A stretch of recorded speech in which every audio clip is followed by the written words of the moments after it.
Right right Satyavathi గారు, మీరు చెప్పండి. ఈ ప్రస్తుతం నెలకొన్న పరిణామాలు అటు ప్రభుత్వానికి కానీ ఇటు సినీ పరిశ్రమకు కానీ మంచివి కావని విమర్శలు కూడా వస్తున్నాయి. మీరేమంటారు? ఒకటి మేడం, సంధ్యా థియేటర్ దగ్గర జరిగిన ఘటన అయితే చాలా బాధాకరము. చాలా అంటే కుటుంబం అంతా కూడా ఇవాళ ఛిద్రమైన పరిస్థితులలో ఉంది. ఇప్పటికీ శ్రీతేజ్ పరిస్థితి ఏందనేది కూడా దినదిన గండంగా ఉన్నటువంటి పరిస్థితి. అయితే ఈ జరుగుతున్న పరిణామాలు అంటే ఈ పరిణామానికి ప్రధానమైన కారణం ప్రభుత్వమే అండి, పోలీసు వ్యవస్థ. అంటే దాన్ని మనము మాట్లాడకుండా, దాన్ని విమర్శించకుండా కేవలం వ్యక్తి వరకే పరిమితం అవ్వడం అనేది, ఆ హీరో వరకే పరిమితం చేయడం అనేది, ఆయన వ్యక్తిత్వ ఖననాన్ని చేయడం అనేది సరైనదైతే కాదు.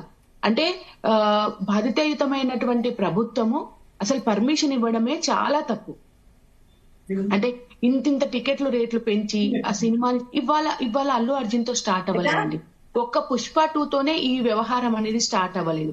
అంటే ఈ వ్యవహారము పుష్ప 2 కేవలం అల్లు అర్జున్, అల్లు అరవింద్ ఈ సినిమా నుంచే స్టార్ట్ అయింది కాబట్టి సమాజానికి ఇంత నష్టం జరిగింది అనే కోణంలో మనం మాట్లాడకూడదు.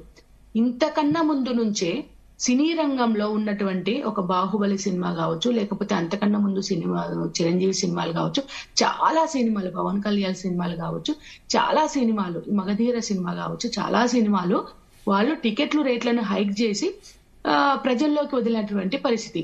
ఆ రోజు నుంచి పరిణామం అది కొనసాగుతున్నటువంటి పరిస్థితి. ఈ రోజు పుష్ప 2 కూడా వచ్చినటువంటి పరిస్థితి. ఆ రోజు నుంచి చిన్న థియేటర్లటువంటి యజమానులు 3 సంవత్సరాల నుంచి అని చెప్పేసి మాట్లాడుతున్నారు సార్.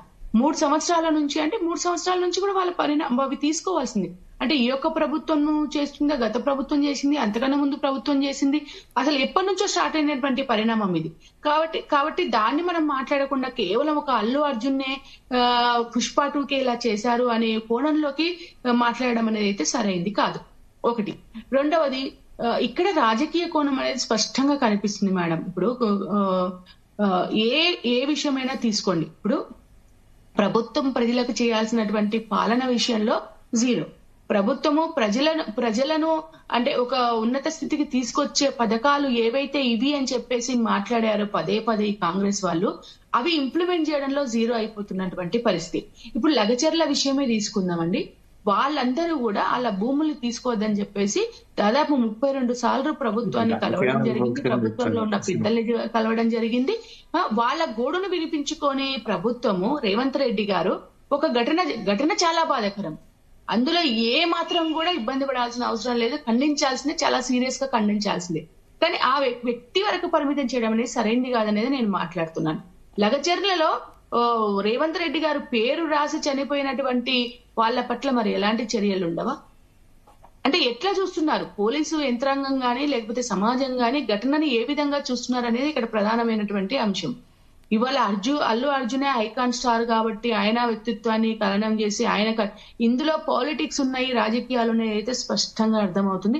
ఎప్పుడైతే అతను వాళ్ళ స్నేహితుడు జగన్మోహన్ రెడ్డి ప్రభుత్వంలో ఉన్నటువంటి వాళ్ళ స్నేహితుడికి ప్రచారానికి పోయాడో అప్పటి నుంచి ఒక లైన్ అయితే ఖచ్చితంగా అల్లు అర్జున్ ని తొక్కాలి, అల్లు అర్జున్ మీద ఒక రాజకీయమైనటువంటి ఒక కక్ష సాధింపు అయితే సాగింది, అది కొనసాగింది, సాగుతూ అది కొనసాగింది. ఒక అవకాశం వచ్చింది కాబట్టి దాని సోషల్ మీడియాలో ఉన్నటువంటి టీడీపీ మీడియా కావచ్చు, లేకపోతే మిగతా వాళ్ళు కావచ్చు, ఫేక్ ఐడీస్ తో ఎంత ప్రచారం చేయాలో అంత ప్రచారం చేసి ఆయన లొంగ తీసుకునే ప్రయత్నం అయితే ఖచ్చితంగా జరిగింది. అది దానికి రేవంత్ రెడ్డి గారు కూడా తోడ్పడ్డారని అయితే నేను స్పష్టంగా భావిస్తున్నాను.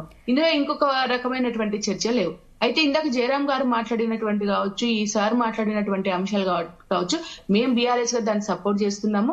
ఈ సినిమాకే కాదు ఏ సినిమాకి కూడా టికెట్లు పెంచాల్సిన అవసరం లేదు.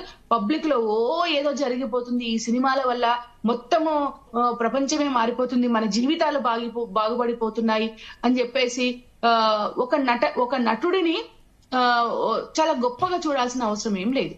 నటన ఖచ్చితంగా దాని వరకు పరిమితమై సమాజంలో ఒక మంచి భావజాలాన్ని తీసుకెళ్లే వైపుగా ప్రభుత్వాల ప్రయత్నాలు ఉండాలి. కానీ ఇప్పుడు జరిగిన ఘటనలో మాత్రం ఒకటే పదే బయట చర్చ జరుగుతున్నటువంటి అంశం, మనందరం కూడా చూసినటువంటి అంశం, అల్లు అరవింద్ గారు సీఎం గారి పేరు మాట్లాడడం అనేది ప్రస్తావించడం అనేది మర్చిపోయారు.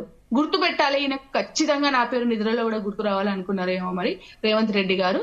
చాలా సీరియస్ గానే పోలీసులకు ఇవ్వాల్సినటువంటి డైరెక్షన్ ఇచ్చారు. ఇప్పుడు చేస్తున్నటువంటి ఘటన కూడా ఇదే జరుగుతుంది. సరే, ఏం జరుగుతుంది? ఇంతకన్నా ముందు ఇంకొక ప్రధానమైనటువంటి అంశం ఏంటంటే కొండా సురేఖ గారు కేటీఆర్ గారిని ఇష్టం వచ్చినట్టు మాట్లాడిన అంశం ఏదైతే ఉందో సినీ వర్గాలన్నీ కూడా చాలా సీరియస్ గా ఖండించాయి. కొంత దూరమైనటువంటి పరిస్థితి కూడా కాంగ్రెస్ పార్టీకి సినీ వర్గాలు. కాబట్టి ఈ ఘటనను ఉపయోగించుకొని వాళ్ళని తొక్కాలనే ఉద్దేశం కూడా రేవంత్ రెడ్డి గారికి ఉంది. అంటే ఈయనకున్నటువంటి భావజాలం ఏదైనా సరే ఒక దౌర్జన్యంతో వాళ్ళని అణిచివేసే దాంతో పేరు తెచ్చుకోవాలా, లేకపోతే నా మాట వినే వైపుగా చూడాలి అనే దాంతో సత్యవతి గారు తొక్కాలి అనుకుంటున్నారు అంటున్నారు. అలా అంటే టికెట్లు రేట్లు పెంచడానికి ఛాన్స్ ఇచ్చారు, అలాగే బెనిఫిట్ షోలకు కూడా అవకాశం ఇచ్చారు కదా మరి ముందు కదా. మరి అలాంటప్పుడు బెనిఫిట్ షోలకు పర్మిషన్ ఇచ్చింది ప్రభుత్వం తప్పు అవుతుందా, లేకపోతే ప్రజల అల్లు అర్జున్ తప్పు అవుతుందా? ఇప్పుడు అంత అవకాశం ఇచ్చిన వాళ్ళు మరి విపరీతమైన క్రౌడ్ వచ్చింది. విపరీతమైన క్రౌడ్ లో దానికి సంబంధించినటువంటి మెయింటెనెన్స్, పోలీసు వ్యవస్థ, యంత్రాంగము ఉండదండి? ఆ బాధ్యత ప్రభుత్వం తీసుకోవాల్సిన అవసరం లేదా? ఉందా లేదా? ఇవాళ ఎందుకు యూటర్న్ తీసుకున్నారు? ఇవాళ ఎందుకు బెనిఫిట్ షోలకు సంబంధించి ఆ రోజు ఎందుకు లేదు ఆ సోయి ప్రభుత్వానికి? నిజంగా ప్రజాపాలనే కదా, ప్రజల కోసమే పనిచేస్తుంది కదా. ప్రజల మీద భారం పడొద్దన్నప్పుడు సినిమాని సినిమాగా చూడండి అనే ఆలోచన సోయి ఆ రోజు ఎందుకు లేదు ప్రభుత్వానికి? రేవంత్ రెడ్డి గారికి ఎందుకు లేదు? ఒక ఘటన జరిగిన తర్వాత ఇవాళ ఎందుకు దాన్ని ఇంత చిలవల పనులు చేస్తున్నటువంటి అంశం? ప్రజల పక్షాన నిలబడితే అన్ని విషయాలలో నిలబడాలి. రైట్. వెంకటస్వామి గారు మీరు చెప్పండి, అసలు తెలంగాణ ప్రభుత్వానికి సినీ పరిశ్రమ పట్ల ఉన్న ఆలోచన ఏంటంటారు?